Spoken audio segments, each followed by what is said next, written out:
ഇന്നത്തെ വീഡിയോയിലേക്ക് എല്ലാവർക്കും സ്വാഗതം. ഇന്ന് ഞങ്ങളുടെ സെക്കൻഡ് ഡേ ആണ് ഇൻറ്റേൺഷിപ്പിൻ്റെ.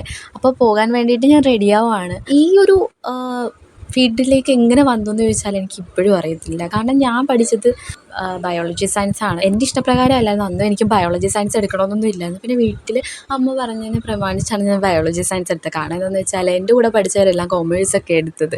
അപ്പം ഞാൻ അങ്ങനെ ഞാൻ മാത്രം വേർതിരിഞ്ഞ് ബയോളജി സയൻസ് ഫീൽഡിലേക്ക് പോയി. അപ്പോൾ എനിക്ക് ഭയങ്കര സങ്കടമൊക്കെ ഉണ്ടായിരുന്നു. അതും പോരാനായിട്ട് അവരുടെ സൈഡിലോട്ടല്ലായിരുന്നു എനിക്ക് അലോട്ട്മെൻറ്റ് കിട്ടിയത്. അപ്പോൾ എനിക്ക് ഭയങ്കര സങ്കടമായിരുന്നു. ഞാൻ ഒറ്റയ്ക്ക് പോവുകയും വരികയൊക്കെ ചെയ്തിട്ടുണ്ട്. പിന്നെ ഏജൻസിക്കാരൊക്കെ നമ്മൾ ആ ടൈമിൽ വിളിക്കുമല്ലോ. അങ്ങനെ ഒരാൾ വിളിച്ചു, ഞങ്ങൾ കോൺടാക്ട് ചെയ്തു. അങ്ങനെ ബാംഗ്ലൂരിലേക്ക് ഒരു കോളേജ് സെറ്റാക്കിയിട്ട് പറഞ്ഞു, അവർ ഇന്ന പോലെ രജിസ്റ്റർ ചെയ്യൂ, അതിനുശേഷം നമുക്ക് എക്സാം പോയി എഴുതിയാൽ മതി, അത് വീട്ടുകാരായിട്ട് പോയി എഴുതി കോളേജ് കാണണം എന്ന് പറഞ്ഞു. അപ്പോൾ വീട്ടിൽ വന്ന് പറഞ്ഞപ്പോൾ അതിന് ആർക്കും താല്പര്യം ഉണ്ടായിരുന്നില്ല. പിന്നെ ഞങ്ങൾ അതങ്ങ് ഉപേക്ഷിച്ച്. പറയുന്നത് എൻ്റെ കൂട്ടത്തിൽ എൻ്റെ കസിനും ഉണ്ട്, എൻ്റെ അച്ഛൻ്റെ ചേട്ടൻ്റെ മോള്. അപ്പോൾ അവളുമായിട്ടാണ് ഞാൻ പോകാൻ പ്ലാൻ ചെയ്തത്. ഇങ്ങനെ ന്യൂസ് പേപ്പർ നോക്കിയ സമയത്ത് ഇങ്ങനെ കോളേജിൻ്റെ ഡീറ്റെയിൽസും കാര്യങ്ങളൊക്കെ ഇങ്ങനെ കണ്ടു.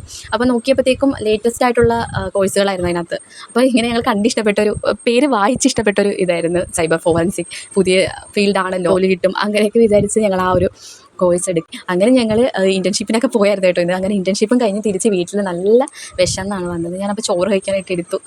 അപ്പം ഇതിൻ്റെ കണ്ടിന്യൂഷൻ ഞാൻ നാളെ പറയാം. ഇപ്പം ഇന്നത്തേക്ക് ഇത്രയേ ഉള്ളൂ. Bye bye.